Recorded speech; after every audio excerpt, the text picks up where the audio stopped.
वास्तव में अमृत है कहां पर?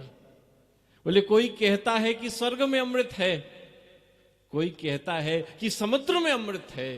बोले अमृत है कहां पर? बोले कंठे सुधा भगवती भगवत जनानाम। बोले अमृत कहां पर है? बोले ऐसे संतों महापुरुषों के कंठ में अमृत है कि जो बोले सो हरि कथा, जो बोल देते हैं वो ही कथा हो जाता है, सोचना नहीं पड़ता, जो कह दिया वो कथा हो जाता है।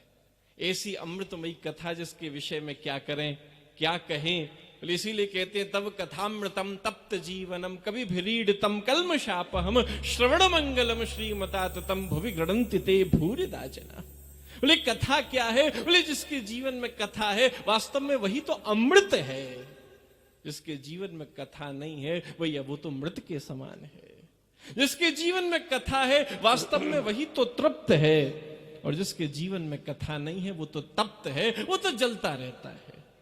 महाराज कथा की तो महिमा है कि गरुड़ जी भी भगवान से छुट्टी मांग रहे हैं, प्रभु ने एक छुट्टी दे दो, ने एक विश्राम चाहता हूं। भगवान कहते हैं, दुनिया कहती है मेरे चरणों में विश्राम है, कहां चाहते हो? बोले प्रभु सत्य तो यह है कि मृत्युलोक पर काकभूषणी जी के द्वारा बड़ी सुंदर कथा कही जा रही है। बोले वास्तव में विश्राम कहां पर है? विश्राम कहीं और नहीं, विश्राम तो आपकी कथा में ही उपस्थित है। वाह वाह, बहुत सुंदर। इसीलिए तो कहा बोले कथा से क्या मिलेगा? बोले कथा से भगवान मिलेंगे। बोले नहीं नहीं, बोले कथा से भगवान नहीं मिलते, वो तो सब जगह मिल जाते हैं, वो तो जंगल में भी मिल जाते हैं, वो तो खंबे से भी मिल जाते हैं। बोले कथा से क्या मिलेगा? बोले कथा से कृष्ण नहीं मिलते, बोले कथा से तो कृष्ण प्रेम की प्राप्ति हो जाती है।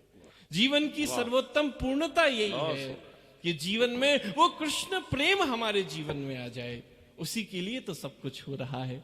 इतनी सुंदर हम धारा सुन रहे थे, इस धारा का परिणाम यही होना चाहिए। बोले हम सब कथा जानते तो सब हैं, जिससे पूछ लो वो कहता है we know this, we know this, we know this, we are knowing it but we are not implementing it in our personal life. हम जान सब रहे हैं लेकिन अपने व्यक्तिगत जीवन में हम उसको उतार नहीं पा रहे।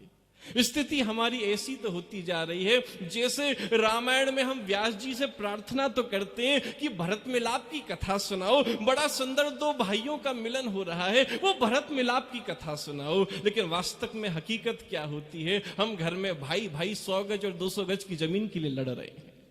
बोले हम सुन तो रहे हैं लेकिन व्यक्तिगत जीवन में हम उसका आचरण नहीं कर पा रहे। इसीलिए सबसे बड़ी बात, सबसे सर्वोत्तम बात, बोले धर्म क्या है? बोले धारण करना। बोले हम उसको अपने जीवन में धारण करें। कथा की पूर्णता यही हो। बोले जीवन में कैसे बनो? बोले जीवन के मुनीम बन जाओ। कायेन वाचा मनसेंद्रियैर्वा।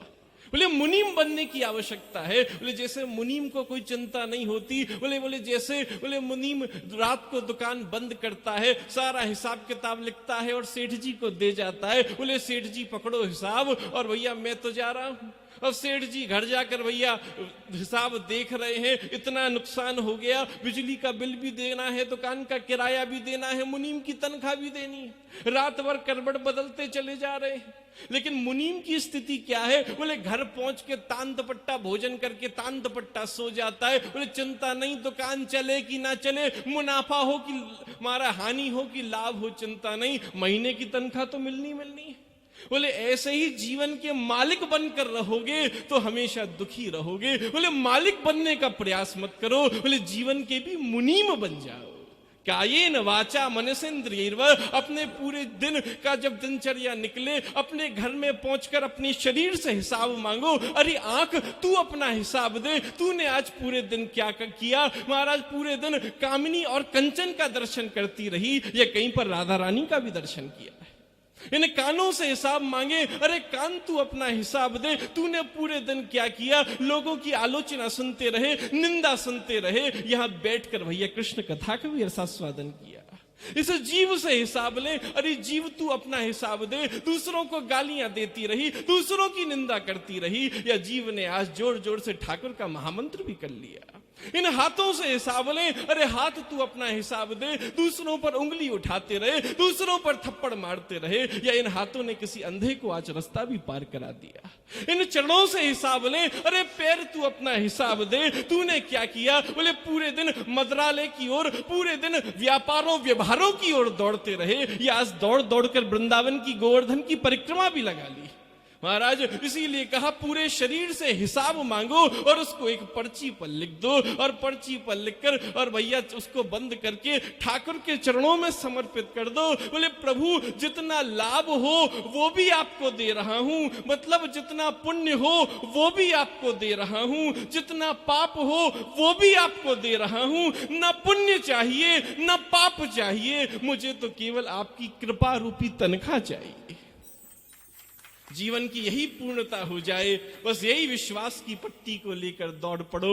यानास्थाय नरो राजन ना प्रमाद्येत करहिचित धावन निमिल्यवा नित्रे न स्खलिन न पतिंदिहा। बोले पट्टी बांध कर दौड़ो तो सही। किसी से कहोगे कि भैया पट्टी बांध कर इस कौन तक दौड़ने के लिए कहते हो, कौन से जन्म की दुश्मनी निकालते हो? भैया एक्सीडेंट हो गया तो, नाली में गिर गए तो, अरे गड्ढे में गिर गए तो। लेकिन श्रीमद् भागवत कह रही है अरे वो कौन सी पट्टी कह रहे हैं, अरे उस विश्वास की पट्टी को बांधकर दौड़ो तो सही। बोले याद रखना गिरोगे नहीं, अरे गिर गए तो, अरे याद रखना या तो गिरोगे नहीं और गिर गए तो किसी नाली में नहीं होगे, किसी गड्ढे में नहीं होगे, गिरोगे तो राधा गोविंद के चरणों में ही अपने आप को पाओगे।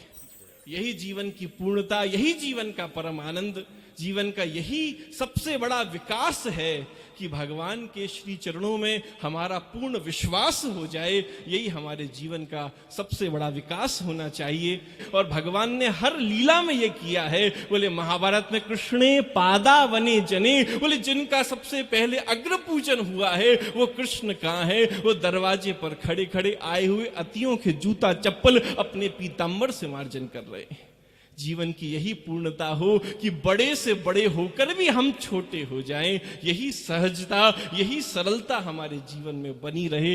यही जीवन का भैया सबसे बड़ा लाभ और सबसे बड़ी भगवत कृपा है।